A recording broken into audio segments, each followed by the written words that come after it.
চিতল মাছৰ কলঠি নে বৰালি তেতেলীৰ টেঙা আঞ্জা, জহা কোমোৰাৰে হাঁহৰ মাংস নে তিলতীয়া কুকুৰা মাংসৰ জোল। বহুতৰে ভাতৰ পাতত চাগে গাহৰি অথবা ছাগলী মাংস থাকিবই। যেনেকৈ নহওক পুৰণি বছৰটোক বিদায় দিয়াৰ বাবে পুৱাৰে পৰা চলিছে ইয়াৰে আয়োজন। মাছ মাংসৰে উভৈনদী প্ৰতিখন বজাৰ। গণেশগুৰিৰ মাছৰ বজাৰত ওলাল এটা 28 কেজি ওজনৰ বাহু মাছ। দাম 800 পৰা 1000 টকা। 7-8 কেজিৰ চিতল, 8 পৰা 10 কেজিৰ ৰৌ কিনিবৰ বাবেও হেতা ওপৰা লাগে গ্ৰাহকৰ মাজত। তাৰ মাজতেই বজাৰ গৰম কৰিলে 12 কেজি ওজনৰ এটা বৰালি মাছে।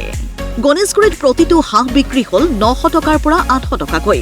পিছে দৰদাম কৰিও 450 টকাৰ তললৈ নিব নোৱাৰিলে লোকেল মুৰ্গীৰ দাম। ভকুৱা এইটো গোটা ল'লে আপোনাৰ 800কে, কাটা ল'লে 1000। চিতল আছে ডাঙৰ আপোনাৰ 7-8 কেজি মান চিতল আছে।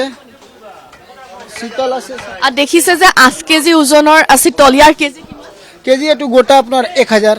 ভাবিছো এতিয়া আৰিয়ে ল'ম বুলি ভাবিছো আজি। আৰি মাছটো নিও খাবলৈ। হয় হয়। ক'ত ঘৰতে আয়োজন কৰিছেনে? হয় ঘৰতে কৰিছো আজি। হয়। আৰু কেনে ধৰণে নতুন বছৰটোক লৈ পৰিকল্পনা বা আশা কেনে ধৰণৰ? ভাবিছো এবাৰ হয়তো মানে নতুনকৈ আকৌ চৰকাৰ গঠন হ'ব, মানে বস্তুৰ দাম দৰ অলপ কমিব বুলি ভাবিছো আৰু। মাছৰ দাম বেছি পাইছে নেকি? ঠিকে আছে মোটামুটি। 750 কেজি। কিমান এইটো কিমান? খাচী হয় এইটো, খাচী মুৰ্গী বুলি কয়। কিমান কেজি আছে? এইটো মিনিমাম 4 কেজি। 800 টকা কেজি। 750। উজান বজাৰৰ মাছৰ বজাৰতো পুৱাৰে পৰা দেখা গ'ল গ্ৰাহকৰ ভিৰ। উজান বজাৰত 22 কেজি ওজনৰ চিতল দুটা বিক্ৰী হ'ল প্ৰতি কিলোত 1000 টকাৰ পৰা 1200 টকাকৈ। যাক যিমান দামৰ লাগে সিমান দামৰ মাছ ভাগে ভাগে ওলাল উজান বজাৰত। কিছু লোকে ক'লে মাছৰ দাম বঢ়া নাই। আন একাংশৰ মতে মাছৰ দাম এইবাৰ সামান্য বেছি। বেছি দাম বঢ়া নাই, অলপমান মূল্যবৃদ্ধি হ'বই।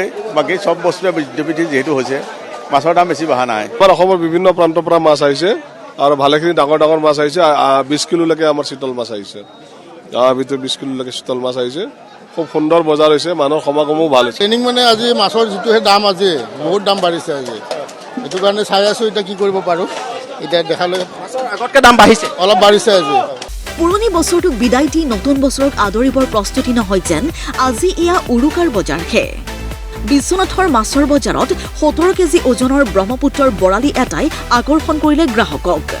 চিৰাং চন্দ্ৰপুৰকে ধৰি সকলো স্থানতে আজি ক্ৰেতা বিক্ৰেতাৰ উৎসাহেৰে ভৰিল মাছ মাংসৰ বজাৰ। নলবাৰীত 10 কেজি ওজনৰ ভকুৱা এটাক লৈ চৰ্চা চলে মানুহৰ মুখে মুখে। নলবাৰীৰ বজাৰত সাগৰীয় মাছ ওলাল। 31 ডিচেম্বৰ আজি মন গলেই হ'ল সাগৰীয় মাছো পৰি যাবহি ভাতৰ পাতত। আপুনি কি মাছ উলিয়াইছে? আৰি, মিলফিছ, ভকুৱাটোত কিমান কিলো আছে? 15 কেজি মান হ'ব। কিমানকৈ কিলো বিকি আছে? 350। 350। ভাল লাগিছে, ডাঙৰ ডাঙৰ মাছ ওলাইছে নলবাৰীত। বহুত মানুহ আজি, কিন্তু উৰুকা আন লাগিছে অলপ। 280 টকা। 280 টকা গ্ৰাছ কাৰ্প আৰু বিভিন্ন মাছ। কমল কাঠ কিমানকৈ বিক্ৰী কৰি আছে? 300। বহুতে ঘৰতে আয়োজন কৰিছে 31ৰ পাৰ্টি।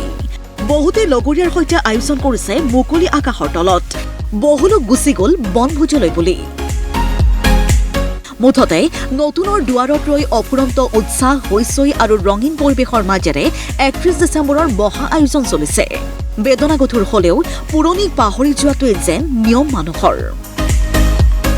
ব্যুৰ' ৰিপৰ্ট, প্ৰতিদিন টাইম।